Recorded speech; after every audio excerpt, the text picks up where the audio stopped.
فهاد الندوة اللي كيشرف عليها واللي كينظمها المرصد الأوروبي المغربي للهجرة كتأتي في واحد الزمن اللي هو نقطة فاصلة ديال واحد المحك ديال مغاربة العالم، وهي المبادرة الملكية السامية ديال صاحب الجلالة نصره الله. ينظم المرصد الأوروبي المغربي للهجرة هذه الندوة الصحفية تزامنا مع الحدث البارز والتدخل الجليل ديال صاحب الجلالة محمد السادس نصره الله فيما يتعلق بالقضية ديال مغاربة العالم، وخاصة في البلاغ الملكي الصادر نهار 13 يوليو والمتعلق بالأمور اللي كتخص تنقل ديال مغاربة العالم.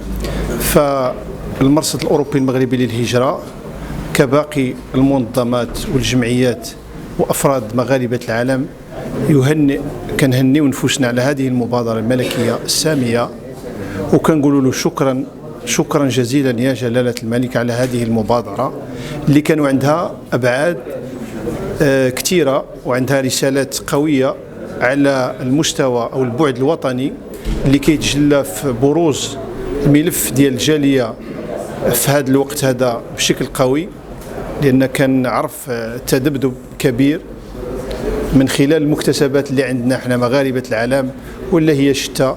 فجات هذه المبادرة اللي كتعزز هذا الدور من بعد واحد الفشل أو مجموعة ديال النقط تساؤلات.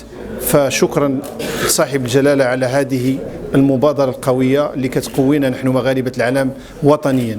على المستوى الدولي من طبيعة الحال كان لها واحد الصدى قوي، وخاصة أن في أوروبا في أمريكا سواء الشمالية والجنوبية الدول العربية إفريقيا، فالكل يتحدث عن هذه المبادرة الملكية اللي عندها بعد استراتيجي قوي، بعد دبلوماسي قوي اللي كيبين بأن المغرب قوي، مغرب ملك يعني ملك شاب، والكل يعترف بهذا الملك لأن منذ مجيء محمد السادس نصره الله وإحنا في انتصار في انتصار في انتصار.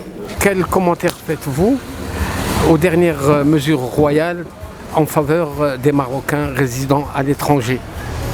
C'est un véritable geste royal et on ne peut qu'applaudir ces mesures qui ont introduit vraiment de la joie parmi les Marocains résidant à l'étranger, parce que ça fait 2 ans qu'ils n'ont pas revu le pays, les leurs, et donc il y a eu de grandes facilités qui ont été conçues, et donc on ne peut que les approuver. Il faut d'abord voir quel est l'apport qu'a eu la Commission concernant les Marocains résidant à l'étranger. Certes, ils n'ont pas été oubliés.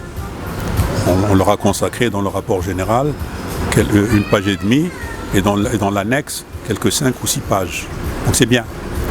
Puis quand on voit au départ que la méthode qui a été utilisée est celle de considérer que le point de départ, ce sont les citoyens. Et deuxièmement, que l'approche, c'est au niveau que la conception, disons, c'est la conception du développement au sens large, qu'on introduit également la dimension politique, la dimension démocratique, et puis qu'il y a ça se fait dans la co-construction. Quand on voit tout ça, on dit c'est très bien. Alors d'autant plus quand on voit le titre, les Marocains du monde comme levier du développement.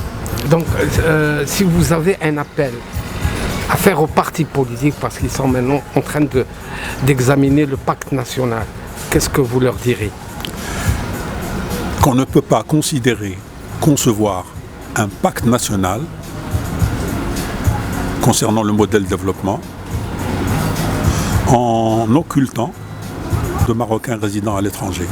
Ils font partie intégrante de la nation marocaine, ce sont des citoyens et il faut absolument les réintégrer. Cet oubli doit être réparé.